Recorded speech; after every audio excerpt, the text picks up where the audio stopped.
Hey guys, my name is Christian Batuli. Welcome to my YouTube channel. Hope each one of you guys is feeling wonderful as always. This is part two. I told you guys we're going to do part two, so welcome back. All right, so we're going to pick up where we left off, leadership quality number seven. So, leadership quality number seven pretty much talks about how the interval time for rewards shall be kept short, like the duration of it shall be kept short. And basically, what it means is if someone does a great job, pay them.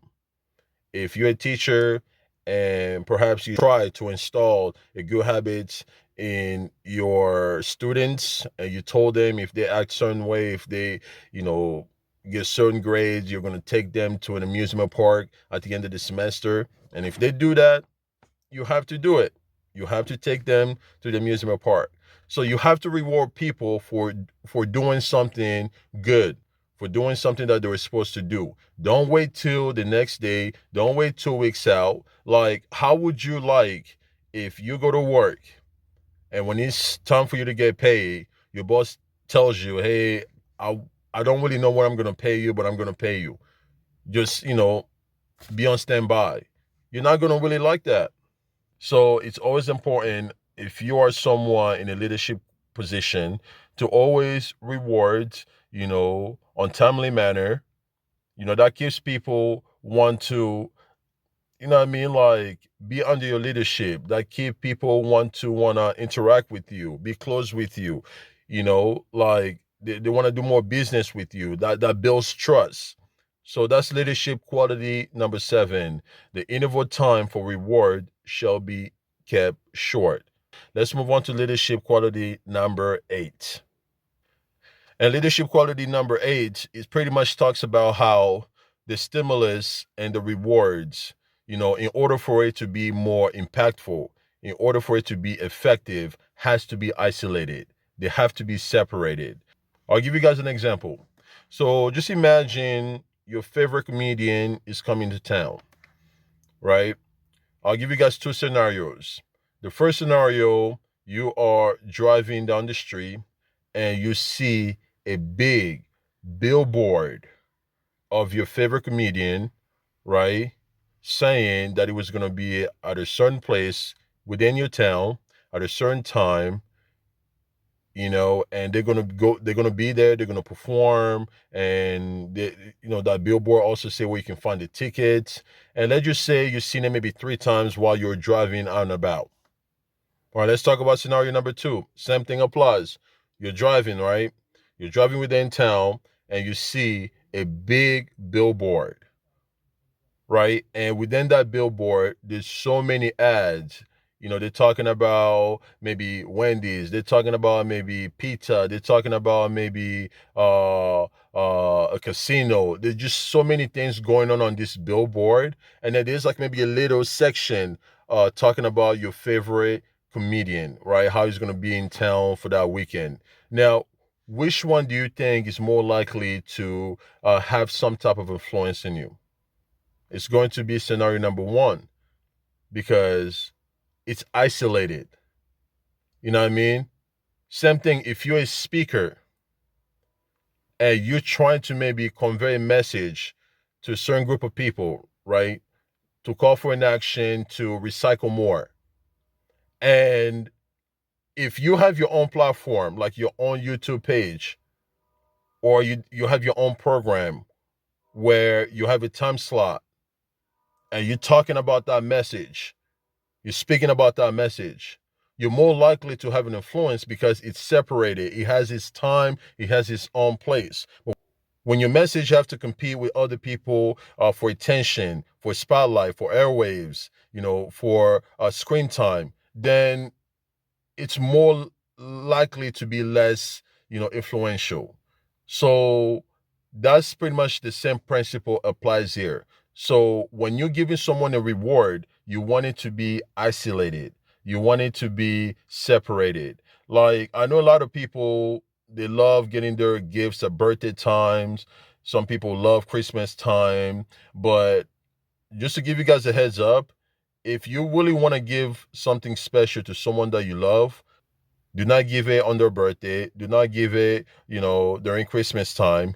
Give it when in a day where they never expected. Perhaps in a day where you two made plans to hang out, and then all of a sudden give them that special gift.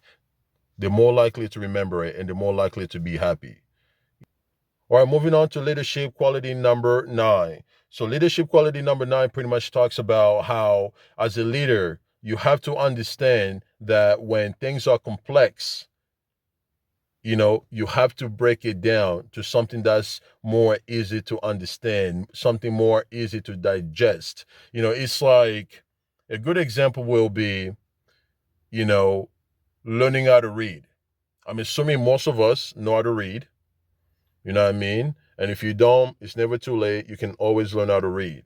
But to use that as an example, we didn't just wake up one day and know how to read. No, we had to learn our ABCs, ABC all the way to Z.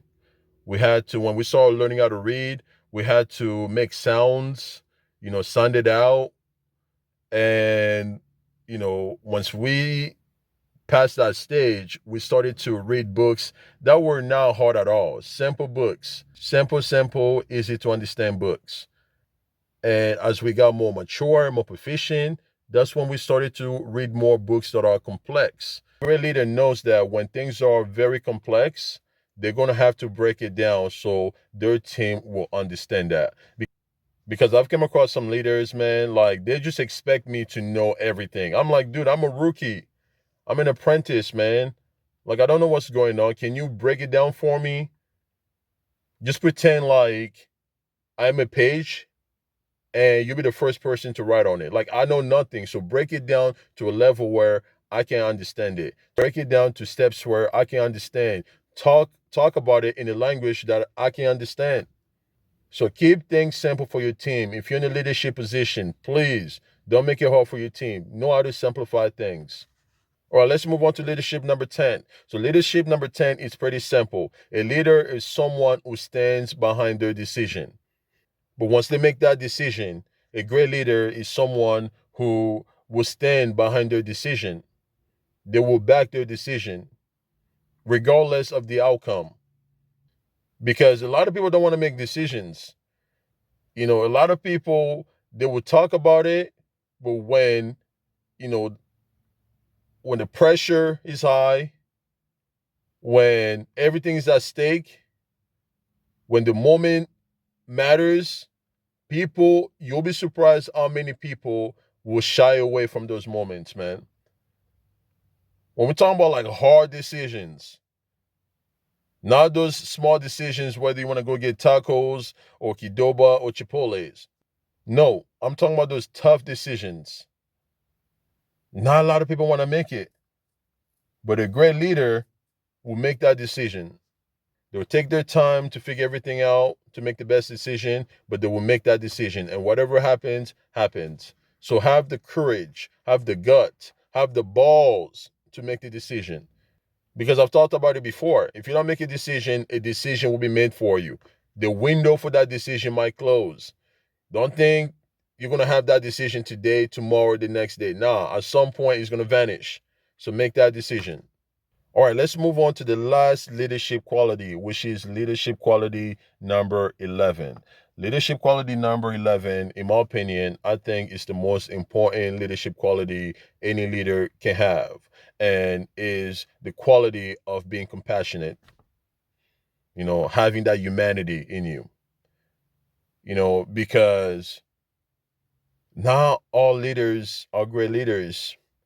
Some leaders come to heal, to bring peace, to make the world a better place, to leave a true mark, to bring harmony to the world.